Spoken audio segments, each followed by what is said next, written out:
الحمد لله رب العالمين، والعاقبة للمتقين، ولا عدوان إلا على الظالمين، والصلاة والسلام على إمام الموحدين الذي بعث رحمة للعالمين، وعلى آله وصحبه أجمعين. أما بعد، السلام عليكم ورحمة الله وبركاته.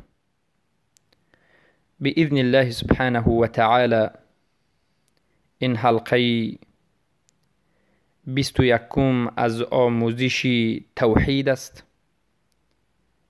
و ان شاء الله تعالی در این حلقه باقی مانده مسائل براءتی که در حلقه گذشته پایان نیافته بود به شما بیان کرده خواهد شد.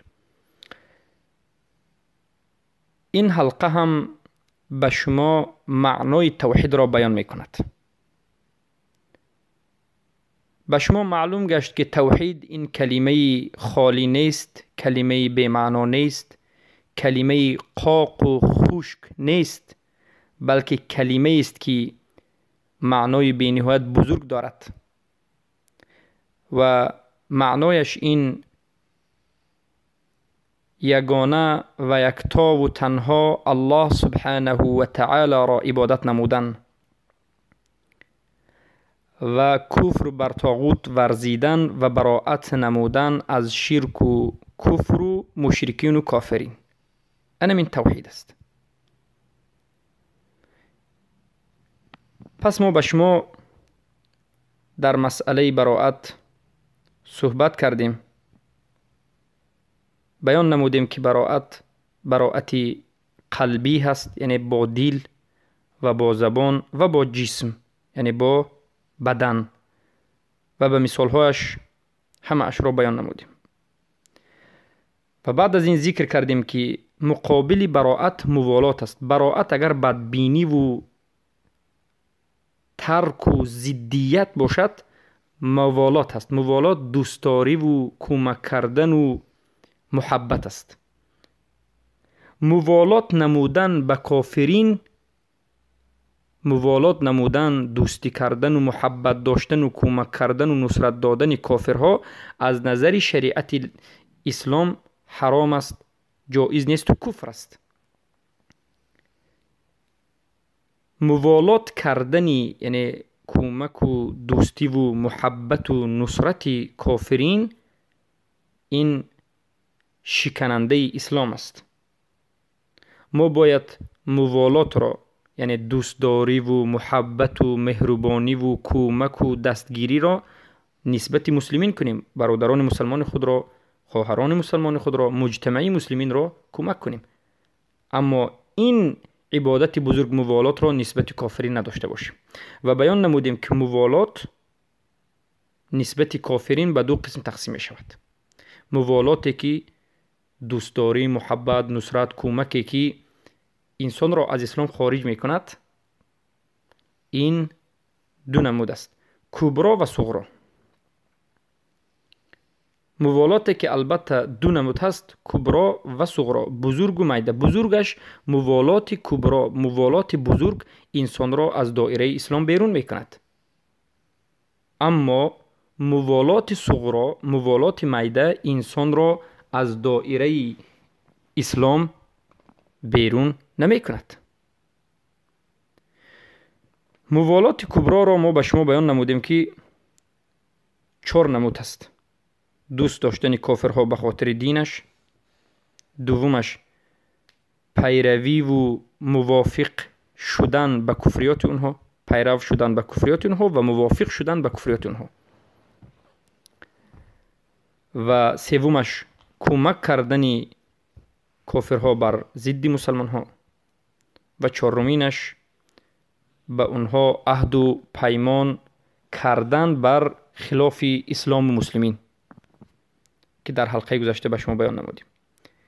این یکم نمودی موالاتی یعنی کبرا بود.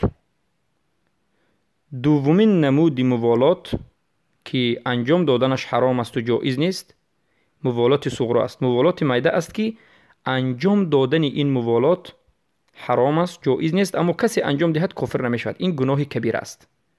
ببینید موالات کبرا،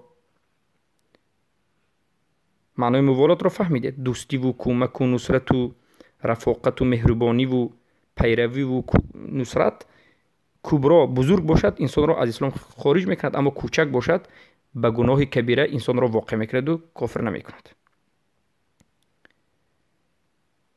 و همین به شرطی که انسان، یک انسان مسلمان به دلش بد ببیند، کافر را بد ببیند، بغض داشته باشد، عداوت داشته باشد، اما عملا اگر یکم بگویم اونها را دوست خود بگیرد، محبت و مهربانی نداشته باشد، فقط به خاطر دنیا دوست بگیرد، البته این گناه کبیر است.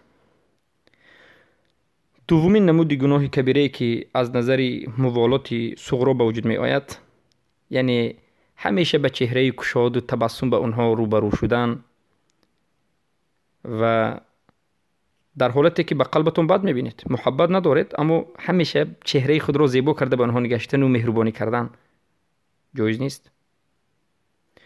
سومین نمودش موالات صغرا که آدم را کافر میکرد، مانندی کردن به همون کفار در عیدهایشان، نه در کفریاتشان. ببینید کفر هست و عید هست. بعضی از عیدهای کفار این کفر نیست، بعضی عیدهایشون کفری است. مثلا عید میلاد این عید کفری است، عید دینی هست. اما عید مثلا وطن باشد، عید غلبه باشد، این عیدها عید دنیوی هست، اما آدم در این عیدها هم به اونها مانندی کند گناه کبیره میگیرد، حتی تا حد کفر بردنش ممکن است. و حاضر شدن در عیدهای دنیویشون به عیدهایی که اونها دنیوی دارند، مثلا بگیم عید استقلال، عید وطن، عید این، عید اون، این گناه کبیر است. این هم موالات است، موالات کوچک است. شما موافقت خود، دوستداری خود را اعلام کرده سودید. انسان موحد باید از همین عیدها هم براءت اعلام بکند. ما دو عید داریم، عید فطر و عید قربان، و غیر از این دیگه عیدها رو ترک میکنیم و براءت خود رو اعلام میکنیم. یا که یک مسلمان به یک غیر مسلمان، به کفار، از خبرهای مسلمین ها بدهد، یعنی بعضی از اخبار مسلمان ها رو بدهد، بعضی از سر و اسرار مسلمان ها رو بدهد، نه به خاطر کمک، نه به خاطر دوستی، نه به خاطر مودت، نه به خاطر پول، نه به خاطر مال، از سبب سادگی بعضی خبرهای دهد،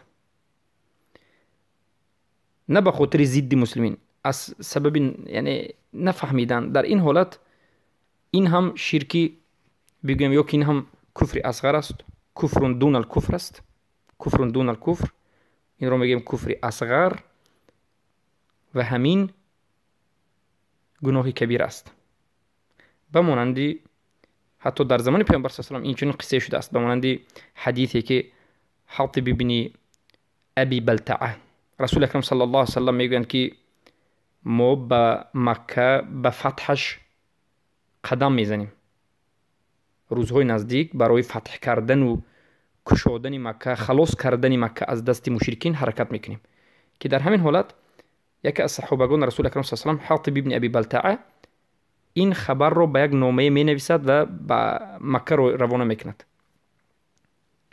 پیامبر صلی الله علیه و سلم گفته بودند که این خبر رو نرسانید، اما این صحابه مخالف میبرند، میرسانند.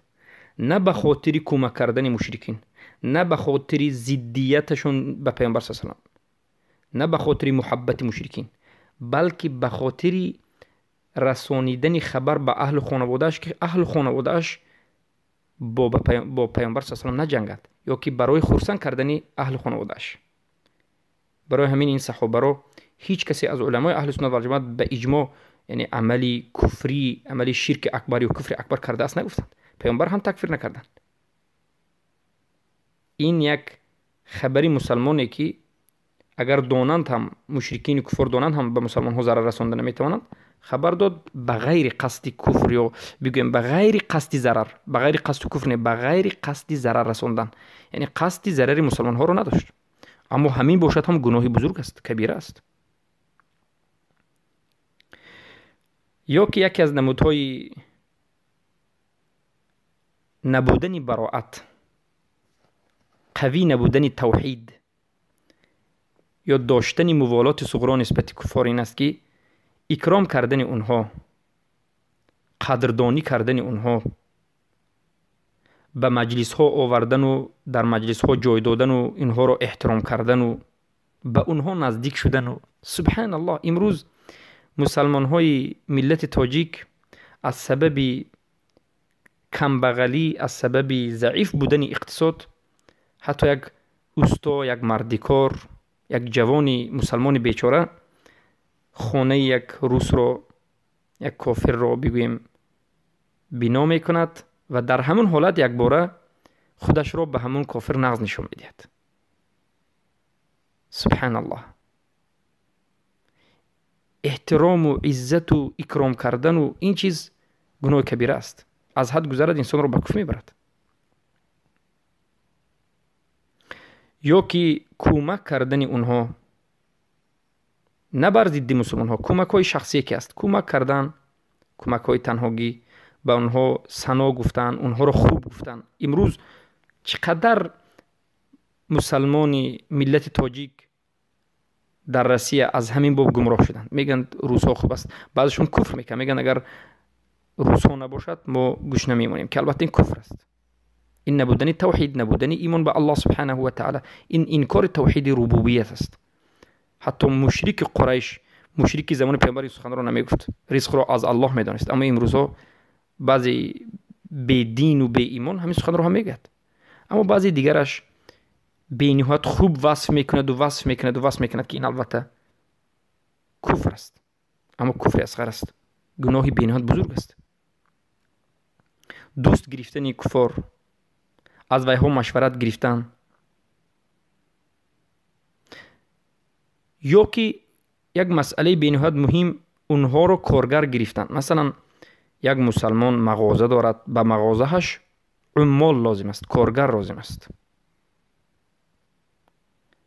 پس مسلمان هست، مسلمان ها رو ترک میکند، غیر مسلمان ها رو میارد کارگر میگذارد و به آنها پول میتید، به آنها خوب معامله میکرد. این البته گناهی به نهایت بزرگ است. مسلمان باید مسلمان ها رو کار بفرماید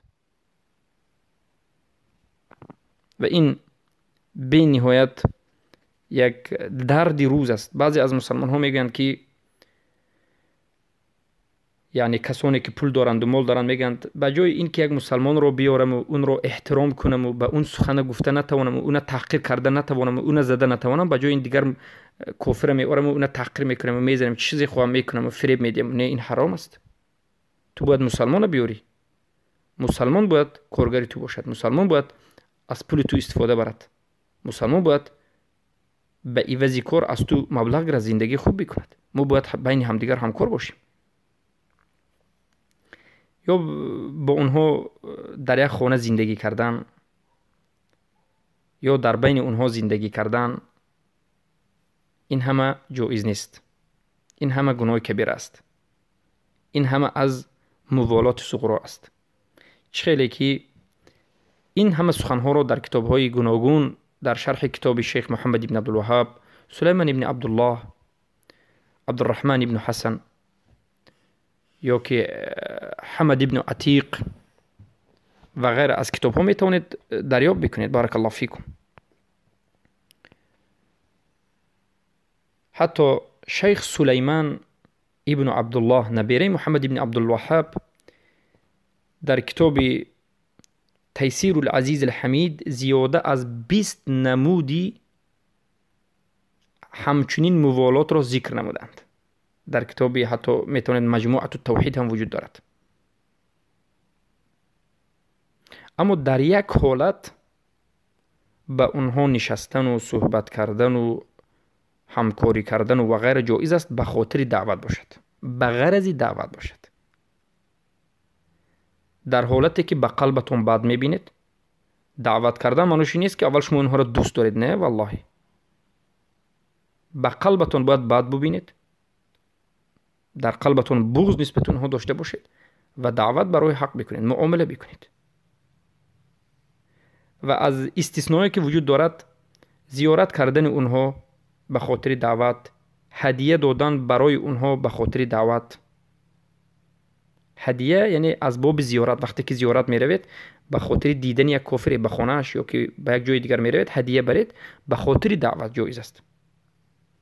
در این مسئله حدیثی وجود دارد، حدیث المسیب که در قصه نبی رسول الله صلی الله علیه و با عمکشون ابی طالب آمده است. رسول اکرم صلی الله علیه و سلم به دیداربینی عمکشون می رفتند، زیارت میکردند، بعضی از هدیه میدادند، دعوت میکردند به خاطر دعوت. بارک الله فیکم. این بود مسئله براءت. مسئله دیگر اینجا باقی میماند که حکم عمل نمودن در نزد کفار چیست؟ آیا برای مسلمان جایز است که در نزد کفار عمل بکند؟ علما میگند اگر عمل در برگیرنده کفر باشد، اگر عمل عبارت از کفر باشد، حرام باشد، در این حالت برای مسلمان حرام است که در نزد کافر عمل بکند. عمل های کفری، مثلا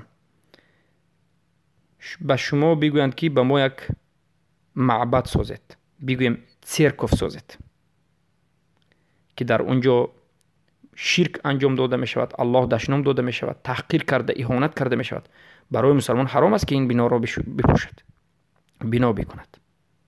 یا برای نگاه بینی خوک، یا برای مغازه خرید و فروش تجارتی شراب و دیگر چیزهای حرام. در این حالت کار کردن مسلمان در نزد کافر به این نمود کارهای حرام و کفر و شرک حرام است. اما عملهای دنیوی که از عبارت یعنی حرام نباشد، تجارت باشد، خرید و فروش ها باشد، در این حالت جایز است. یا که پوشیدن چیز استاگی یا که دوریدگری و غیره باشد، در این حالت جایز است. بارک الله فیکم.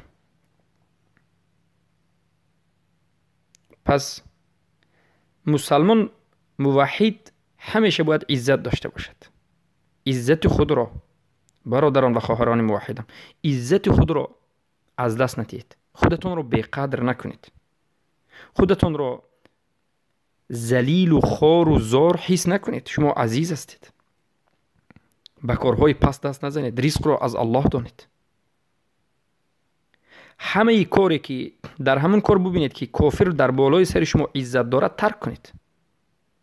الله سبحانه و تعالی میگه ولا یجعل الله للکافرین علی المؤمنین سبیلا. هرگز الله سبحانه و تعالی کافرها را بر بالای مسلمان ها قرار نداده است. کافر همیشه پست است. عزت از مؤمنین و موحدین است. این آیت بناید فهمی بزرگی را به ما میدهد. ولا یجعل الله للکافرین علی المؤمنین سبیلا. یا که حدیثی که پیامبر صلی الله علیه و آله میگن الاسلام یعلو ولا یعلى علیه. اسلام بالا هست، بر بالای اسلام هیچ چیز اومدنش ناممکن است. یعنی اسلام عزیز است، اسلام بالا است، دیگر چیز بر بالای اسلام اومده اسلام رو پایین کردنش ناممکن است. این دو چیز بهترین دلیل است.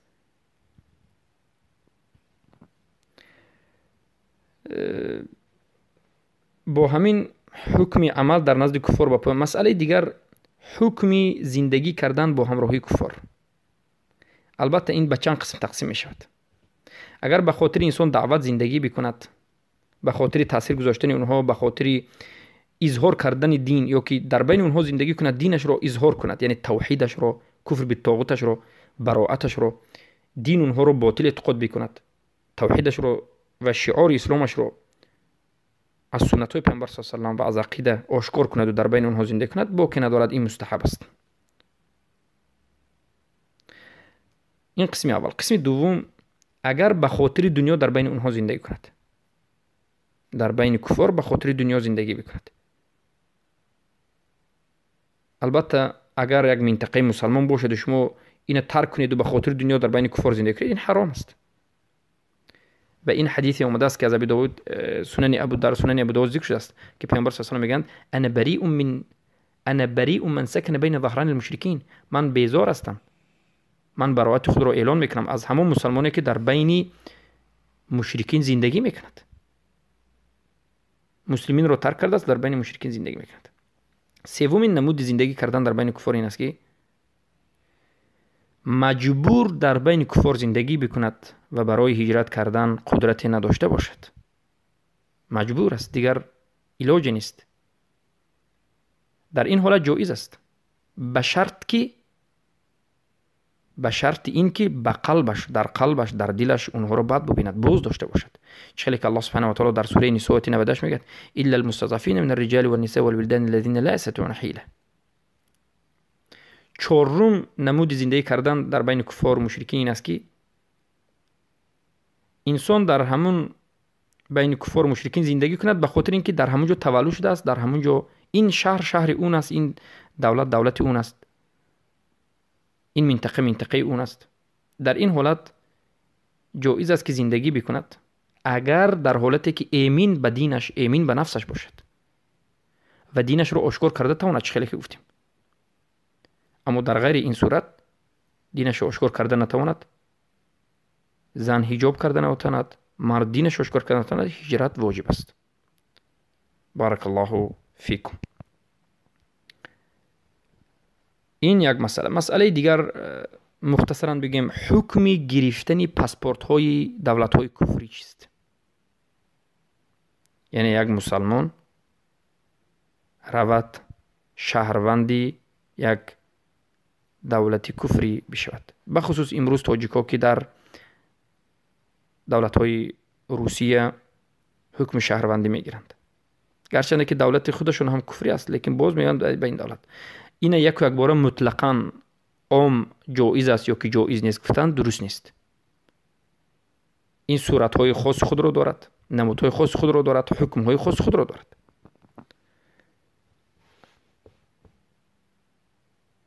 الحکم فرع من تصوره. اول ما باید مسئله رو فهمیم، صورت و نمود مسئله رو درک کنیم، بعد از اون حکم می‌مونیم.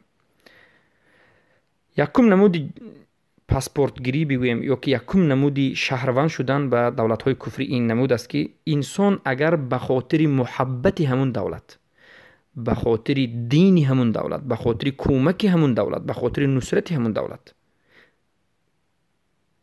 کفر رو اختیار کند، این کفر اکبر است و این چنین انسان خارج از ملت اسلام شد، کافر می شود، توحیدش نابود می شود، براءتش نیست می شود.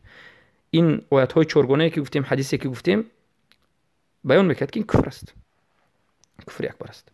دومین نمودش به قلبش بد ببیند این دولت کفر رو، بغض و عداوت داشته باشد،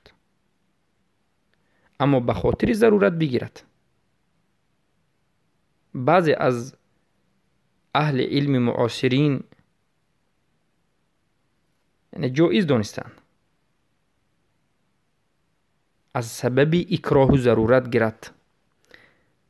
خیلی که در همین مسئله کتاب نوشته شده است که شیخ حمود ابن عقل الشعیبی یکی از علمای بزرگ اهل سنت و جماعت نوشته. اما بعضی از علمای اهل سنت و جماعت همین رو هم منع کردن. اما اگر همین دولت کفری دولت خودش باشد، به خاطر حرکت کردن بگیرد، باکی ندارد، حکم اختلاف می شود. نه به خاطر دوستداری بلکه به خاطر مجبوری بگیرد، دولت خودش باشد، باکی ندارد. والله علم جایز است. سوم نمودی شهروند شدن این که انسان یک شهروندی دولت کفر را بگیرد به خاطر دنیا و میداند که معنای شهروندی چی است، میداند که التزامات کفری دارد، میداند که انمین جایز نیست، حرام است، اما دیده و دانسته به همین دست میزند، نه به خاطر مجبوری، نه به خاطر اینکه این دولت خودش است، دولت مسلمانی رو میرد و اینجا میگیرد. در این حالت این کفر میشود، یعنی به خاطر دوستداری، چه که قسمی مثل قسمی اول است. اما یک کسی دیگر این چهارم نمودش پاسپورت یا که بگیم شهروندی یک دولت کفر رو میگیرد و نمیداند که چی کفر، این کفر بودنش رو نمیداند، کفریات شهروندی رو بیخبر است، از احکام و ملتزمات این دولت های کفری بیخبر است، در این حالت جهل عذر است و این کفر نمی شود، گناهی بزرگ است. بگویم پنجم نمودش انسان به خاطر اکراه بگیرد. ضرورت و اکراه فرق دارد. ضرورت را گفتیم علما اختلاف کردند، بعضشون جایز و بعضشون جایز نیست گفتند، اما به خاطر اکراه باشد جایز است. به خاطر اکراه به اجماع علما جایز است. یعنی در حقیقت اکراه مجبور سخت باشید، اگر همین رو نگیرید شما خودتون یا دینتون یا مالتون یا نسلتون از بین می رود، در این حالت گرفتن جایز است. اما دانید که ما به شما پیشتر بیان کردیم ضرورت و اکراه از هم دیگر فرق دارد. ضرورت اکراه نیست، یعنی مشقت. بارک الله فیکم. ما در جایی که جایز گفتیم به شرطی که انسان براءت داشته باشد و بغض داشته باشد. اما کسی که به خاطر محبت اونها اختیار کرده اونها رو میگیرد، این البته کفر اکبر است. اما گرفتن شهروندی دولت‌های مسلمان که خودش مسلمان میگوید این جایز است، با که ندارد. از حیث اصلش، از جهت اصلش جایز است. بارک الله فیکم. پس این بود مسئله شهروند شدن به دولت‌های کفری. حالا بیایید به شما مسئله دیگری را ذکر کنیم که امروز فهمیدنش به هم ضرور است. این هجرت نمودن به شهرهای کفر، هجرت نمودن به شهرهای کفر و از شهرهای کفر هجرت نمودن به منطقه اسلام. اولا بگیم از شهرهای کفر، از منطقه های کفر هجرت نمودن به منطقه مسلمان نشین و اسلام، این حکمش واجب است. یعنی این اصل ایمان نیست. ما گفتیم ایمان ما 3 مرتبه دارد. اصل ترکش کفر است و آدم کافر می شود. عذر جهل عذر نیست. دومش واجبات، دومین مرتبه ایمان واجبات که ترکش کفر است اما انسان جاهل باشد. البته در این حالت، در بعضی حالت جاهل نباشد هم کافر نمی شود. اول وای حجتش و قدرتش میبینیم و بعد از این مستحبات. بارک الله فیکم. پس هجرت نمودن از بلاد کفر به اسلام این واجب است، مرتبه دوم است، اصل نیست، واجب است. یعنی یک کس اگر موحد باشد هجرت نکند، ما وی کافر نمیگوییم یک باره، به وی حجت رسانده نمی شود. اگر هجرت قبول کند و هجرت نکند هم تکفیر کرده نمی شود. اما دین ترک کند، اما هجرت نکند و دینش ترک کند، بعد از این ترک مناط کفرش، سبب کفرش نه هجرت ترک را بلکه انجام کفر است و تکفیر می شود. پس برای مسلمان زمانی که دینش در حالت خطر است، آشکار کرده نمی تواند، واجب است که هجرت بکند به منطقه‌ای که آزاد می شود. به کجا هجرت میکند؟ بعض از علما گفتند باید به مکه هجرت کند، برای اینکه بهترین، افضلترین یک قطعه زمین این مکه است. و بعض از علما گفتند که افضلترین مکان این مدینه است، به مدینه هجرت کند، برای اینکه این مکان هجرت رسول اکرم صلی الله علیه و آله است. سومین یعنی قول این است که انسان خودش بینگرد که کجا برای اون از نظر دین و از نظر اقتصاد و از همه جهتی یعنی مصلحه خوب است، به همون جایی که دینش آشکار کرده میتونه هجرت بکند. و از نظر امن امروز در همین حالت سبحان الله امروز در مکه و مدینه هم امن نیست، برای اینکه اون طاقت های حکومت سعودی هم در همون جا هم میگیرن میدهند، همکاری دارند با دیگران میدهند، در اونجا هم امروز یعنی منطقه امن است. اون جایی که انسان خودش امن داشته باشد به همون جا هجرت میکند، دینش آشکار. این قول راجح همین است. بارک الله فیکم. اما من یک نکته رو میخواهم در اینجا بیان بکنم. در حلقه گذشته هم گفتم در مسئله حکومت سعودی که حکومت سعودی امروزه به محمد ابن عبدالوهاب هیچ علاقه ندارد. دولت محمد ابن عبدالوهاب ساخته این دولت مملکت العربیه السعودیه نبود، بلکه دولت الاسلامیه بود، دولت اسلامی بود که بعد از بگویم 100 سال تقریبا تشکیل شدنش، بعد از وفات محمد ابن عبدالوهاب 202 اگر 6 وفات کرده باشند، بعد از 20 سالش این دولت رو شکستند و نابود کردند و بعد از تقریبا 10 سالش باز دومین مرتبه نبیرهشون مجددین ثانی عبدالرحمن ابن حسن با فرزندشون عبداللطیف باز به وجود آوردند و باز شکست خورد و این سومین مرتبه دولت مملکت العربیه سعودیه شد که این به محمد ابن عبدالوهاب تعلقی ندارد. برای شما در حیرت نمونید وقتی که ما مملکت عربستان سعودی رو قبول نمیکنیم، محمد ابن عبدالوهاب رو گویا که قبول نمیکنیم، این خیلی نیست. محمد ابن عبدالوهاب دیگر طرف هستند و اینها در دیگر طرف هست. بارک الله فیکم. بارک الله فیکم. این بود مسئله هجرت کردن. اما این چنین در مسئله براءت داخل می شود پوشیدنی یا که بگردن انداختنی صلیب، این کریست هایی که امروز کفر دارد. مسلمان اگر بگردنش همین کریست های اندازه حکمش چیست؟ اگر همین محبتان یکم اگر به خاطر دوستداری اونها کرده باشد، این کفر اکبر است، خارج از ملت اسلام میشد. برای اینکه این محبتی یعنی اهل کفر را نشون میدهد، نصارا را نشون میدهد و این دلالت میکرد که این به اون چیزی که به غیر الله پرستیده میشود کفر نورزش، کفر به طاغوت ندارد. یا به گردنش صلیب اندازد یک مسلمان به خاطر یعنی پیروی یا که به خاطر خوب نشان دادن خودش به کفار، به خاطر نزدیکی به اونها، به خاطر اینها به مظاهره کردن، این هم کفر اکبر است. بارک الله فیکم. یا که به خاطر سوم نمودش این که در بین همونها مثل همونها گردم به من کسی ضرر نرساند گفته پوشیدم، البته کفر اکبر است. برای که صلیب این از همه بزرگترین شعار کفری نصارا است. اما اگر یک لباس پوشد که مایکه مثلا بگویم، یا یک لباس از کرته و شیم، یا یگون سرپوش، یا یگون پایافزار پوشد که در وی علامت کریست باشد، صلیب باشد، ما این را کفر نمیگوییم. نفهمید این میگیم کفر است، اما صاحبش کفر نمیشد برای اینکه نفهمیده پوشیده است. انسان اگر نفهمد در این مسئله جهل و عذر است، ما به وی نصیحت میکنیم باید نابود کند.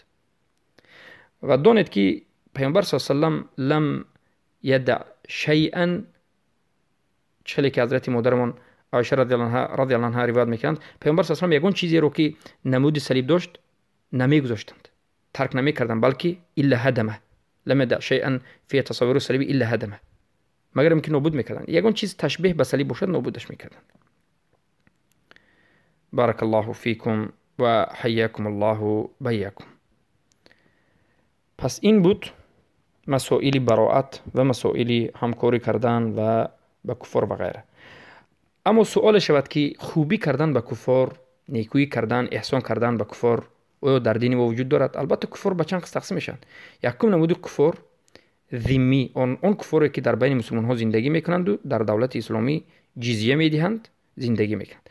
یا بین مسلمان ها و کفار عهدی باشد یا که مسالمه باشد، به این نمود کفار نیکویی کردن، احسان کردن جایز است.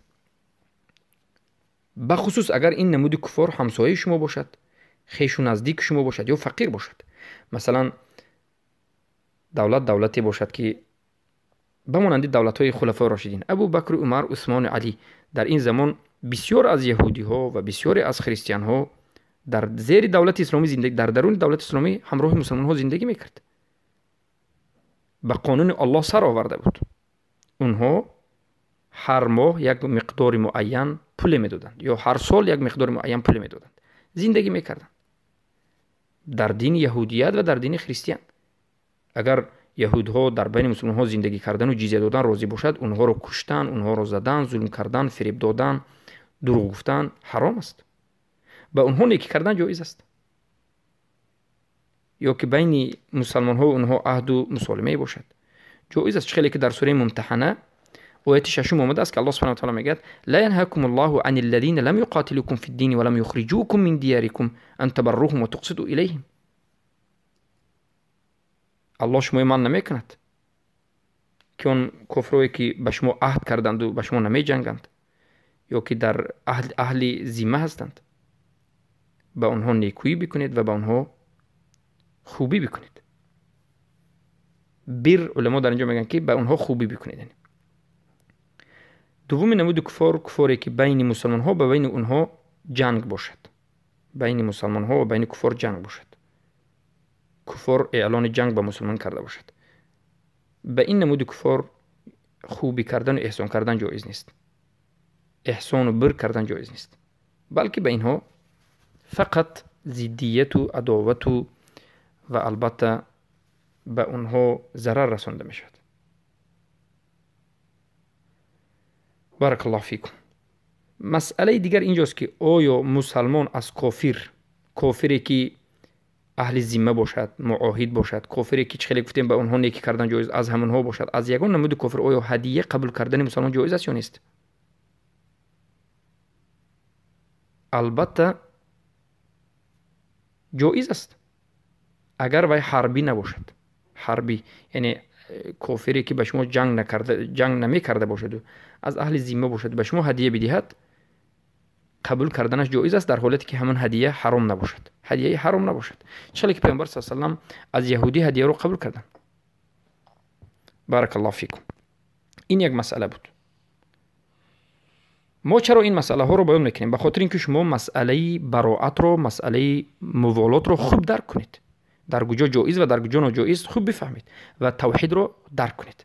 و مسئله دیگر که با همین به پایان میرسونیم، حکم داخل شدن در حزب‌های سیاسی علمانی، دموکراتی، علمانی، لیبرالی چیست؟ یا حزب‌های اسلامی که دعوای دموکراتی و علمانی میکند، یا که حزب‌هایی که امروز مبارز خودش رو اعلام میکند، از 24 باشد، یا که نهضت باشد، یا که دیگه و دیگه باشد. داخل شدن به این حزب‌ها، پیرو شدن به اینها، به این حزب‌ها کمک کردن، هم فکر اونها بودن، برای مسلمان موحد جایز نیست، حرام است، برای اینکه اونها عاقبتشون شرک است و کفر است. سبحان الله.